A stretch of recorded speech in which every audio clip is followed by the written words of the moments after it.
والصلاة والسلام على سيد المرسلين أما بعد فأعوذ بالله من الشيطان الرجيم بسم الله الرحمن الرحيم الصلاة والسلام عليك يا رسول الله الصلاة والسلام عليك يا حبيب الله الصلاة والسلام عليك يا نبي الله وعلى آلك وصحابك يا نور الله نويت سنة الاعتكاف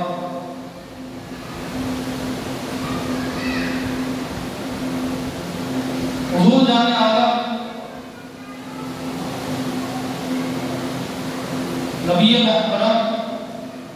شفیع معظم رسول مصطفیٰ محمد مصطفیٰ صلی اللہ تعالی علیہ وآلہ وسلم کا ارشاد پاک ہے، اے لوگوں مجھ پر درود پاک کی کثرت کرو، بے شک تمہارا مجھ پر درود پاک پڑھنا کل بروز قیامت تمہارے لیے نور ہوگا۔ صلو علی الحبیب صلی اللہ علی محمد صلی اللہ علیہ وآلہ وسلم صلاۃ و سلام علیک یا سیدی یا رسول اللہ وعلی آلک واصحابک یا حبیب اللہ۔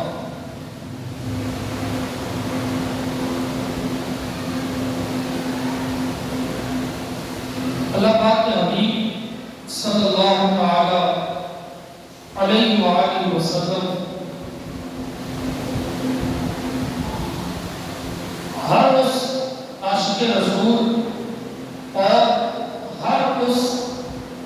مسلمان کو گویا بتا رہے ہیں کہ اے لوگوں، قیامت کا جو عذاب ہے، قیامت کی جو دہشت ہے، قیامت کی جو وحشت ہے، وہ اتنی خطرناک ہے کہ اگر وہ دنیا کے اندر ہمیں بتا دی جائے تو شاید ہم اس عذاب کو دیکھ کر ہی مر جائیں۔ پیارے آقا علیہ الصلوۃ والسلام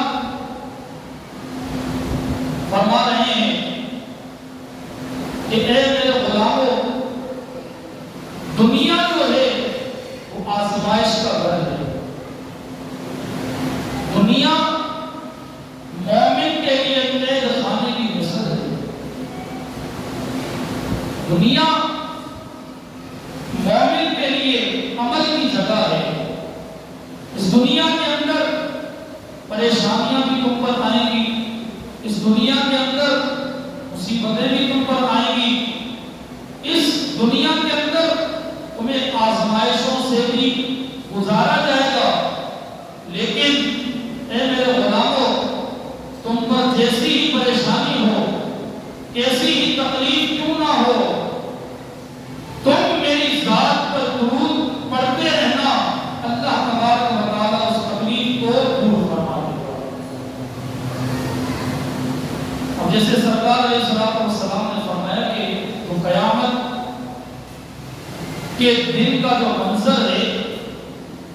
اور وہ عذاب سب سے بڑا عذاب ہوگا، تو جب درود پڑھ کر بندہ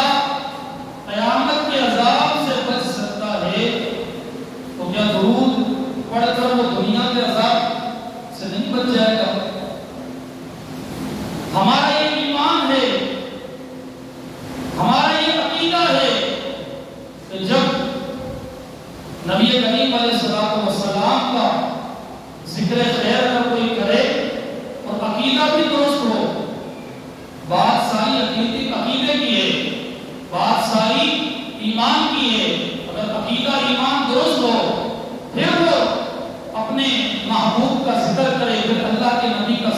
لگے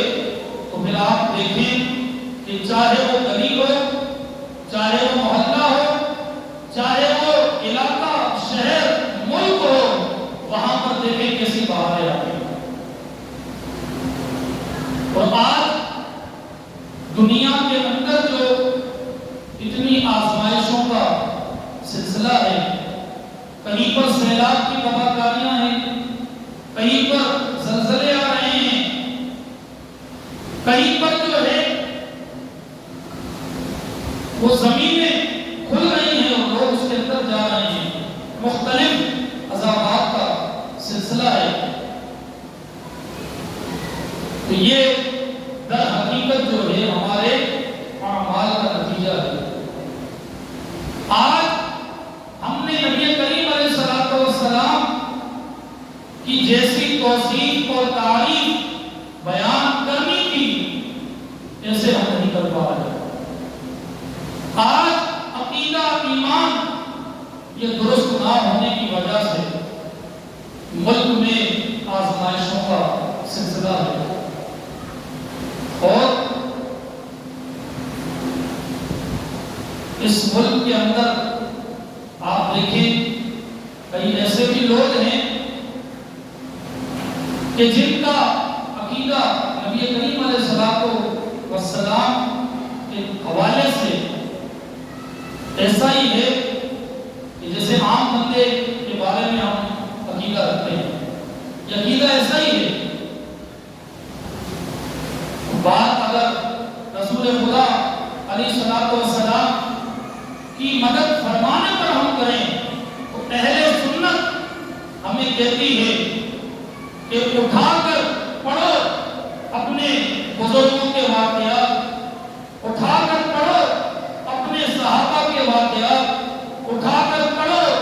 ولیوں کے واقعات۔ تو جب بھی کوئی کڑا وقت آیا ہے، جب بھی کوئی مصیبت آئی ہے، جب بھی کوئی پریشانی آئی ہے، اللہ اکبر، اور جب بھی کوئی آزمائش کا سلسلہ ہوا ہے، وہ بزرگان دین، وہ صحابہ نبی کی بارگاہ میں حاضر ہو جاتے اور دعائے استغفار کرتے اور نبی کے وسیلے سے دعا مانگتے۔ اللہ تبارک و تعالیٰ ان کی دعا کو قبول فرما دیتا اور ان پر سے آزمائشوں کا جو سلسلہ تھا وہ ختم فرما دیتا۔ آج لوگ یہ کہتے ہوئے نظر آ رہے ہیں، جو نبی کی مدد کا منکر ہے وہ بھی اس آزمائش کے دور میں کہتا ہے یار مسلمانوں کی مدد کے لیے ہمیں کچھ کرنا چاہیے، ہمیں راشن جمع کرنا چاہیے۔ مختلف جگہوں پر اعلانات کا سلسلہ ہو رہا ہے، تو باقاعدہ یہ لکھا جا رہا ہے کہ فلاں جگہ کے مسلمانوں کی مدد کی جائے۔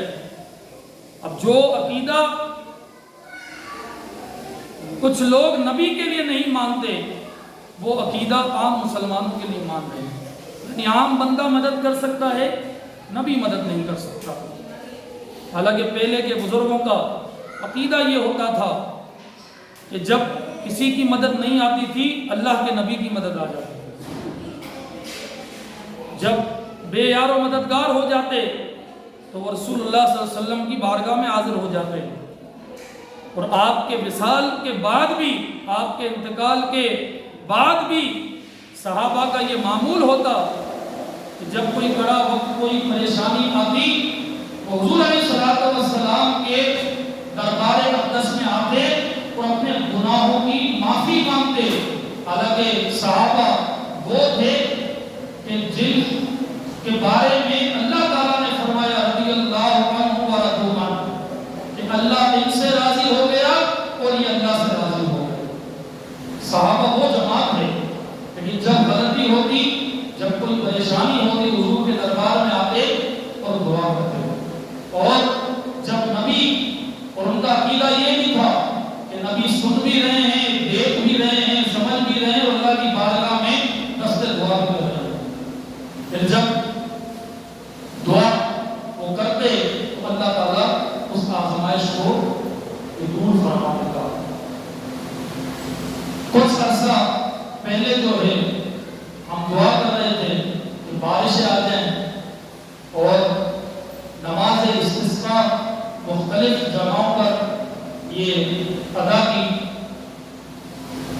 جس کے نتیجے میں الحمدللہ بارشوں کا سلسلہ بعد میں ہوا، اور اب اتنی بارشیں ہو رہی ہیں، اب مسلمان یہ دعا کر رہے ہیں کہ یا اللہ کرم فرما، اب ان بارشوں کا سلسلہ موقوف فرما، اب اس کو ختم فرما، کیونکہ اب جو ہے معاملہ ایسا ہو گیا ہے کہ مزید ہم بارش کی برکتیں برداشت نہیں کر سکتے، مزید ہم بارش سے ملنے والی جو برکتیں وہ ہم برداشت نہیں کر سکتے۔ اب ایک آزمائش کا یہ سلسلہ ہو گیا ہے اور لوگ بیچارے کافی یہ پریشان ہیں۔ ہم تو یہاں پر سکون سے بیٹھے ہوئے ہیں، لیکن کئی جگہیں ایسی بھی ہے کہ وہاں پر مسجدوں کے اندر تک پانی آ چکا ہے، گھر کے گھر ڈوب گئے، تباہ برباد ہو گئے، کئی خاندان گزر گئے، کئی خواتین بیوہ ہو گئی، کئی بچے یتیم ہو گئے، اور کئیوں کے تو پورے کے پورا خاندان جو ہے وہ اس سیلاب کی زد میں، اس آزمائش میں آ کر چلتے ہیں، پوری نسلیں یہ اجڑ گئی۔ یہ وقت بھی ہم دیکھ رہے ہیں، تو جہاں ہم دیگر کام کر رہے ہیں کہ مسلمانوں کی مدد کا سلسلہ، آپ دیکھیں جگہ جگہ یہ کیمپ لگے ہوئے ہیں، مختلف تنظیمیں، مختلف تحریکیں، چاہے وہ سیاسی ہو چاہے وہ غیر سیاسی ہو، وہ میدان عمل میں ہیں اور اپنے اپنے طور پر مسلمانوں کی مدد کا یہ سلسلہ ہو رہا ہے۔ لیکن میں ایک بات کہوں گا کہ جتنی تنظیمیں، تحریکیں، چاہے وہ سیاسی ہو چاہے وہ غیر سیاسی ہو، اگر وہ بالکل صحیح طریقے سے راشن جمع کر کے صحیح لوگوں تک پہنچائے نا، تو پھر بھی کتنا راشن بچ جائے گا۔ اب یہاں پر بھی کچھ تنظیمیں، کچھ تحریکیں یہ اس سیلاب زدگان کے نام پر رقمیں جمع کر رہی ہیں، راشن جمع کر رہی ہیں، اور پھر ہو کیا رہا ہے کہ اپنے گھروں میں بھرا جا رہا ہے۔ وہ دیکھ بھی رہے ہیں کہ سیلاب کا جو سلسلہ ہے، یہ آزمائش کا سلسلہ ہے، یہ بڑھتا ہی جا رہا ہے، لیکن پھر بھی ان کو یعنی عبرت ہی وہ نہیں پکڑ رہے، پھر بھی ان کی آنکھوں سے غفلت کی پٹی نہیں اتر رہی کہ یار ہم جس لیے ہم جمع کر رہے ہیں، جس کے لیے جمع کر رہے ہیں، وہ اس وقت اتنی آزمائش میں ہے کہ میں کہتا ہوں کہ خدا کی قسم اگر ان کے منہ تک ایک نوالا آپ کو پہنچ گیا نا، خدا کی قسم اللہ تبارک و تعالیٰ اس نوالے پہنچانے کی برکت سے قیامت والے دن اعلان کرے گا کہ جس نے سیلاب زدگان یا مصیبت زداؤں کے لیے راشن کا اہتمام کیا تھا یا نوالے پہنچائے تھے، تو وہ سب کے سب جنت میں پہنچائے تھے۔ اللہ اتنا مہربان۔ بات یہ ہے کہ صحیح طریقے کے مطابق، اور میں تو ان لوگوں سے بھی گزارش کروں گا کہ یار آپ جب راشن دیتے ہو، آپ جب رقم دیتے ہو، تھوڑا آنکھیں کھول کر تھوڑا سمجھ کر آپ دیں۔ اب جو جس تحریک سے وابستہ ہے، جو جس تنظیم سے وابستہ ہے، چاہے سیاسی چاہے غیر سیاسی، وہ بھی اسی کو دے رہے ہیں، حالانکہ اس کو پتا ہے کہ میری تحریک، میری تنظیم جو ہے اس کا کیا حال کرنے والی ہے۔ اس کو اچھی طرح پتا ہے کہ میرا یہ راشن پتہ نہیں پہنچے گا بھی یا نہیں پہنچے گا، وہ اچھی طرح جانتا ہے، لیکن بس وہ سیٹ کی خاطر، کرسیوں کی خاطر، اپنا گریڈ بڑھانے کی خاطر یہ مسلمانوں سے مال جمع کر کے ان کا مال ضائع کر رہے ہیں۔ یاد رکھیں ایک ایک دانے کا حساب دینا پڑے گا، ایک ایک دانے کا، اگر کسی نے ایسا کیا ہے قیامت والے دن ایک ایک دانے کا یہ حساب دینا پڑے گا۔ اور یہ وقت جو ہے اپنے مسلمان بھائیوں کی مدد کا ہے۔ حدیث پاک میں نبی کریم علیہ السلام نے ارشاد فرمایا کہ جو اپنے مسلمان بھائی کی مدد کرتا ہے، جو اپنے مسلمان بھائی کی دنیا کی تکلیفوں میں سے ایک تکلیف دور کرے گا، اللہ تبارک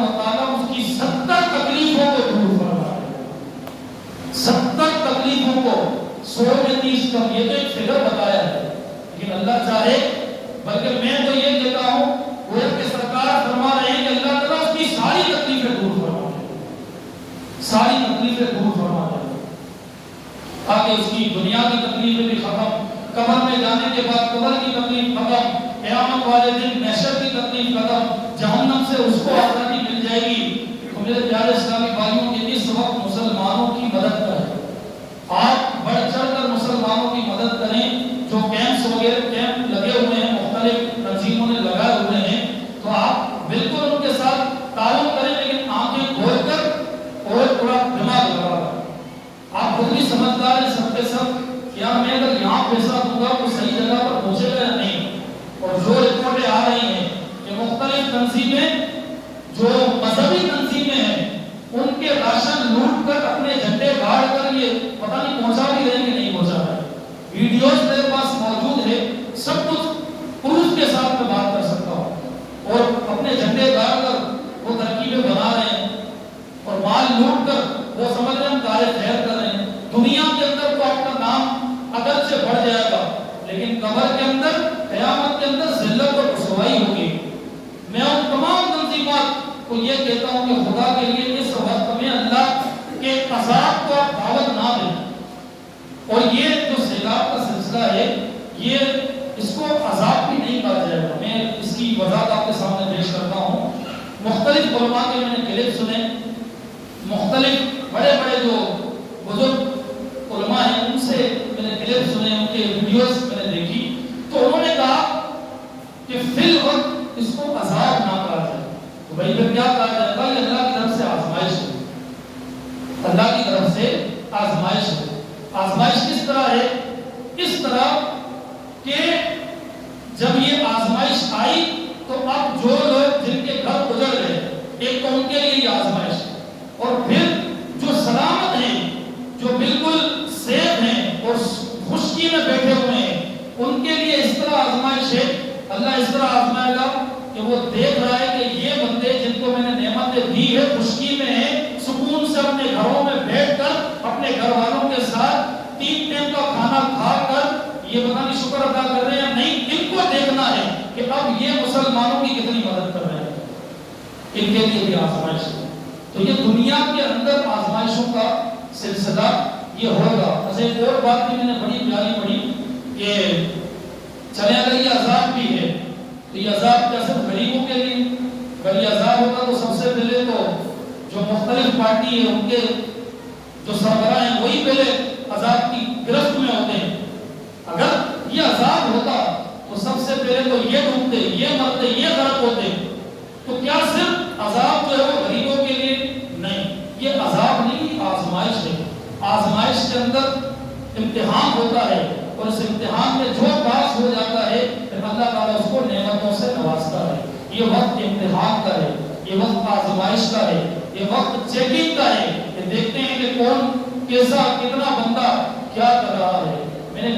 ابھی پچھلے دنوں پاکستان کا نقشہ دیکھا، اس پاکستان کے نقشے میں تقریباً 1/4 حصہ خشکی کا رہ گیا ہے، بقیہ 3 حصے پہ پانی پھیلا ہوا ہے، اور وہاں تک کون راشن پہنچائے گا، وہاں تک کون ان کی مدد کرے گا؟ دیکھیں اللہ چاہے تو سب کی مدد کر سکتا ہے، لیکن اللہ نے کچھ کام ہمارے ذمہ بھی لگائے ہیں، اللہ تعالیٰ نے کچھ کام ہمارے حوالے کیے ہیں کہ میں یہ دیکھنا چاہتا ہوں کہ تم میں سے کون اس پر پورا اترتا ہے۔ اور جب بھی ایسا معاملہ ہوا، الحمدللہ آج بھی مسلمانوں کے اندر یہ ایمان کی حرارت موجود ہے۔ دیکھیں کئی لوگ الحمدللہ اس وقت راشن تقسیم کر رہے ہیں، کئی لوگ الحمدللہ کپڑے تقسیم کر رہے ہیں، وہاں تک پہنچا رہے ہیں مختلف انداز میں۔ ہر بندہ اپنے طور پر یہ ان مسلمان بھائیوں کی مدد کرنے کے لیے وہاں پر پہنچ رہا ہے، اور پہنچنا بھی یہ چاہیے تاکہ ان تک وہاں تک ہم پہنچیں، وہاں تک جائیں اور ان کے دل سے ہمارے لیے یہ دعائیں کریں۔ تو یہ آزمائش ہے، اس پر استغفار کریں، اس وقت اللہ کو یاد کریں، اور بالخصوص جتنے مسلمان شہید ہوئے ان کے لیے دعا کریں، اور جو بیچارے بے گھر ہوئے، بے روزگار ہوئے، جن کے گھر تباہ، ویڈیوز آپ نے بھی دیکھی ہوگی کہ کس طرح جانوروں کے جانور یہ سیلاب کے اندر یہ جا رہے، ایک ایک گھر کے 5-5 یہ نوجوان یہ شہید ہو گئے، ایک گھر کی پوری فیملی یہ سیلاب کی زد میں آ گئی، تو اب ان کے گھر والوں تک ان تک بھی پہنچانا راشن یا دیگر جو ضروریات زندگی کی چیزیں ہیں یہ اب ہم پر لازم ہے، یہ ہم پر آزمائش ہے۔ اور میں ایک بات اور بھی کہتا ہوں کہ آپ جو چیز اللہ کی راہ میں دیں گے نا کثرت کے ساتھ، کبھی اللہ تعالیٰ اس چیز کے اندر تنگی کا معاملہ آپ کے لیے نہیں فرمائے۔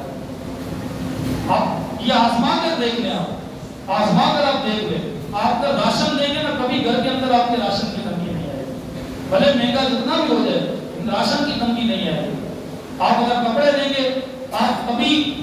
آپ کا یعنی بے کپڑے آپ نہیں ہوں گے، آپ کے تن پر کپڑے اچھے سے اچھے ہوں گے۔ جو چیز اللہ کی راہ میں کثرت سے دیں گے آپ اللہ تعالیٰ اس کو بڑا چڑھا کر دوبارہ آپ کی طرف یہ لوٹا دے گا۔ میرے پیارے اسلامی بھائیوں، آپ مدد کریں، اس وقت آپ یقین کریں جتنی ویڈیوز مجھ تک پہنچی ہے یا جو پہنچ رہی ہے اس میں ہم دیکھ کے بس ان کے لیے دعا کر سکتے ہیں۔ اور جو یہاں پر مختلف تنظیموں نے کیمپس وغیرہ لگائے ہوئے ہیں راشن جمع کرنے کو، میں دوبارہ یہی عرض کروں گا کہ تھوڑا سوچ سمجھ کر دیں۔ اور کئی لوگ الحمدللہ جو مذہبی جماعتیں وہ بھی الحمدللہ جمع کر رہی ہیں، اور سب سے زیادہ مولانا ہی پہنچ رہے ہیں۔ ویسے لوگ کہتے ہیں مولانا کیا کرتے ہیں، ان کا کام کیا ہے، خالی اذان دینا، نماز پڑھانا۔ اب ذرا ویڈیوز دیکھیں کہ اس وقت مولاناؤں کی ٹیم جس کا نام دعوت اسلامی ہے وہ کیسی جگہوں پر جا کر راشن بانٹ رہی ہے۔ دعوت اسلامی ایک بہت بڑی مذہبی تنظیم ہے، مذہبی جماعت ہے۔ اب جب کرونا آیا تھا اس وقت بھی کیا تھا کہ کئی لوگ بے روزگار ہو گئے تھے، کئی لوگوں کے گھر تک وہ بھی ایک سیلاب تھا، لیکن اس میں یہ تھا کہ وہ بے روزگاری کا سیلاب تھا، کئیوں کے کاروبار تباہ ہو گئے، برباد ہو گئے بیچارے، لیکن خیر دعوت اسلامی اس وقت بھی میدان عمل میں تھی، اور الحمدللہ کئی لاکھوں لاکھ مسلمانوں کے گھروں پر جا کر ان کو بلوا کر نہیں، یہاں پر تو کیمپ لگا کر بلواتے ہیں، آؤ بھائی شناختی کارڈ جمع کراؤ، تصویر کھینچیں گے، اس کے بعد تمہیں راشن دیں گے، یعنی پوری عزت کا جنازہ نکال کر پھر اس کو راشن دیتے ہیں۔ لیکن دعوت اسلامی الحمدللہ لوگوں کے گھروں تک گئی ہے، لوگوں کے گھروں تک جا کر انہوں نے راشن پہنچایا ہے۔ اس وقت بھی چونکہ بلوچستان کے ایریاز کے اندر جہاں پر فل تباہی کا معاملہ ہے اور بے گھر وہاں پر بھی الحمدللہ کہ دعوت اسلامی کے مبلغین یہ پہنچ رہے ہیں، اور الحمدللہ بڑی تعداد میں وہاں پر راشن پہنچایا جا رہا ہے، ٹینٹ لگائے جا رہے ہیں، ان کے لیے گھروں کا انتظام کرنا ہے اور چھتوں کا انتظام کر رہا ہے۔ الحمدللہ دعوت اسلامی اس وقت میدان یہ عمل میں ہے اور دعوت اسلامی یہ نہیں بولتی۔ اور میں آپ کو ایک مشورہ دیتا ہوں، آپ بھلے آپ کا دل مطمئن جہاں پر ہوتا ہے اس کو دیں، جہاں پر آپ کا دل مطمئن ہوتا ہے، لیکن اگر آپ یہ چاہتے ہیں کہ میرا پیسہ، میرا راشن یا میری جو چیزیں صحیح جگہ پر مستحق لوگوں تک پہنچے، میں یہ قرآن پر ہاتھ رکھ کے اس بات کو کہہ سکتا ہوں، آپ دعوت اسلامی کے حوالے کریں، خدا کی قسم صحیح جگہ صحیح وقت میں صحیح لوگوں تک یہ آپ کا جو دیا ہوا مال ہوگا وہ پہنچ جائے۔ کروڑوں لوگوں تک الحمدللہ اس وقت پہنچ چکا ہے۔ عافیہ مسجد کے باہر بھی جو کیمپ لگا ہوا ہے اس میں الحمدللہ راشن جمع کرنے کا سلسلہ ہے، اور میں بھی الحمدللہ وہاں پر بیٹھتا ہوں۔ کئی عاشقان رسول یہ آ رہے ہیں اپنے اپنے طور پر، جس کا آٹے کا ذہن بنتا ہے وہ آٹا دے کر جا رہے ہیں، جس کا چینی کے کٹا دینے کا ذہن بنتا ہے وہ مطلب الحمدللہ دے رہے ہیں، مسلمان دے رہے ہیں عاشقان رسول۔ اور میں آپ کو بھی دعوت دوں گا کہ اس وقت مدد کا وقت ہے، آپ تھوڑا اس طرف آئیں اور دعوت اسلامی کا ساتھ اس طرح سے دیں، راشن جو آپ دے سکتے ہیں وہ دیں اور کہیں کہ بھائی یہ سیلاب بحران ہے۔ آپ میں سے کئی ایسے ہوں گے الحمدللہ انہوں نے دیا ہوگا۔ میں دوبارہ عرض کرتا ہوں کہ ہم دعوت اسلامی کے ساتھ جڑ جائیں، تعاون کریں۔ مدنی چینل پتہ نہیں آپ لوگ دیکھتے نہیں دیکھتے، ذرا مدنی چینل آپ دیکھیں، پورا ایک دن مدنی چینل آپ دیکھیں، آپ خدا کی قسم آپ کہیں گے یار میں بھی کیمپ میں جا کر بیٹھتا ہوں اور مسلمانوں کے لیے یہ سامان جمع کرتا ہوں۔ اس میں صرف یہی باتیں ہو رہی ہیں کہ بھائی سیلاب زدگان کی مدد کرنی ہے، سیلاب زدگان کی مدد کرنی ہے، جن کے گھر اجڑ گئے ہیں ان کی مدد کرنی ہے، ان کی مدد کرنی ہے، اور کچھ نہیں۔ الحمدللہ تو آپ سے یہی درخواست ہے کہ آپ تھوڑا اس طرف آئیں۔ عافیہ مسجد کے باہر یہ کیمپ لگا ہوا ہے، 500 1000 یا راشن دے سکتے ہیں آپ راشن پہنچائیں۔ میں خود بھی الحمدللہ بیٹھتا ہوں، لیکن میں مغرب سے لے کے تقریباً رات 11:30 بجے تک وہاں پر بیٹھتا ہوں، تو مجھے خوشی ہوگی کہ میرے اس مسجد کے نمازی وہاں پر آ کر کچھ نہ کچھ یہ ایسا معاملہ کریں گے کہ میں سمجھوں گا آیا میرا بیان کرنا یہ وصول ہو گیا. اچھا اس کے علاوہ الحمدللہ ہمارے یہ ظفر بھائی جو ہیں دعوت اسلامی کے شعبے کے ذمہ دار ہیں, تو یہ ان کو آج میں نے خصوصی اس لیے بھی بلایا ہے. اب دیکھیں ہر بندہ 1000 1500 2000 نہیں دے پاتا, کوئی بیچارہ 10 روپے دیتا ہے, کوئی 100 روپے دیتا ہے, ہر ایک کی اپنی جیب کا معاملہ ہے. حالات چونکہ ایسے ہیں کہ نکالتے ہوئے بھی تھوڑا گھبراہٹ ہوتی ہے, تو میں نے ان کو یہی بولا کہ بھائی آپ آئیے گا یہاں پر اور باہر جھولی لگانا, انشاءاللہ میرے جتنے نمازی ہوں گے نا انشاءاللہ دیں گے آپ کو, اللہ نے چاہا 10 روپے 20 روپے 500 1000 جتنا زیادہ اللہ سے انشاءاللہ اس کا صدا ملے گا. تو یہ بھائی جو ہیں امامے میں بیٹھے ہوئے انشاءاللہ باہر جھولی لگائیں گے, باہر لگائیں گے. آپ سب نے تعاون کرنا ہے, تعاون کریں گے نا انشاءاللہ. ویسے تو میں مسجد کے حوالے سے بات کرتا ہوں, لیکن فی الحال جو ہے اس وقت ہمارے مسلمان بھائی جو پریشان ہیں ان کی مدد اور آپ کرتے رہیں, روزانہ کچھ نہ کچھ ان کے لیے آپ کرتے رہیں. اللہ نے چاہا تو آپ کے جو مسائل ہیں وہ بھی حل ہونا شروع ہو جائیں گے. اللہ تعالیٰ سے دعا کرتے ہیں جو کچھ صبح سے یاد رکھنے اس پر عمل کرنے کی توفیق